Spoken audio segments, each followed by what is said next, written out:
Kita lanjutkan kembali materi tentang Paguneman ini. Ya, ini sesi yang terakhir, yaitu mengenai wangun tata krama bahasa Sunda, ya, bentuk daripada tata krama bahasa Sunda ini.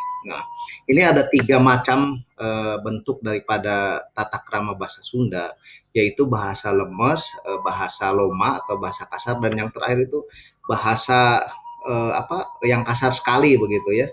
Jadi ada 3 bagian. Pertama adalah bahasa lemes hormat. Ini digunakan ketika seseorang menggunakan bahasa yang halus, ya. Ini misalkan bercakap-cakap dengan orang yang lebih tua, ya, atau yang baru kita kenal, ya. Apalagi jika ditambah dengan intonasi kita yang baik, ya, lalu mimiknya, ekspresi wajah kita, lalu gestur tubuh kita, ya, makan menjadi atau menaikkan citra diri kita. Nah, oleh karena itu eh, harus kita pahami di dalam bagaimana kita berbicara dengan orang yang lebih tua atau yang baru kita kenal, ya. Jadi jangan menggunakan bahasa yang seperti kita layaknya kepada teman kita, seperti itu. Nah, ini contohnya adalah misalkan simkuring nuju neda, bapak angkat ke kantor, udin nuju ngabantur kursi. Ini adalah contoh bahasa yang halus, yang lemes hormatnya. Kemudian selanjutnya yang kedua itu adalah bahasa wajar, ya. Bahasa wajar itu artinya ketika kita menggunakan eh, atau bercakap-cakap dengan teman akrab kita, ya. Nah, ini biasanya namanya itu atau istilahnya wangun dalam tata krama bahasa Sunda ini disebut bahasa wajar atau bahasa loma. Ini contohnya adalah adikuring keur mawa kursi ti ruang tamu, udin keur dahar jeung babaturan, udin keur nginjem buku kapustakaan, isu kuring rek indit kabatung. Nah, ini contoh-contoh bahasa yang wajar atau loma digunakan ketika kita sedang ngobrol dengan orang yang satu yang akrab dengan kita atau seusia dengan kita, seperti itu.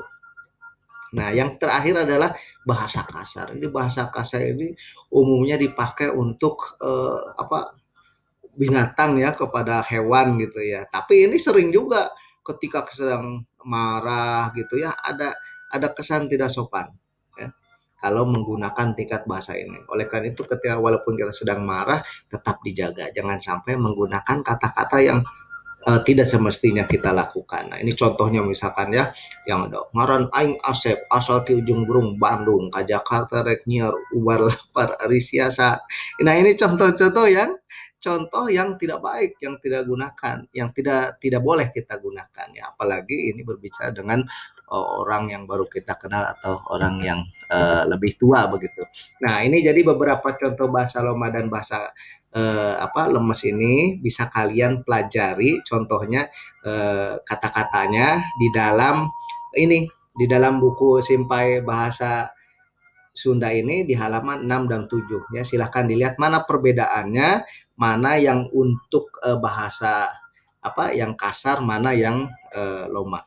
Seperti itu di halaman 6 dan 7, ya. Itu saja yang bisa sampaikan rangkuman pada saat ini, ya. Semoga kalian paham, dan kalau nanti ada hal yang perlu ditanyakan bisa kita bahas kembali. Terima kasih. Wassalamualaikum warahmatullahi wabarakatuh. Selamat siang.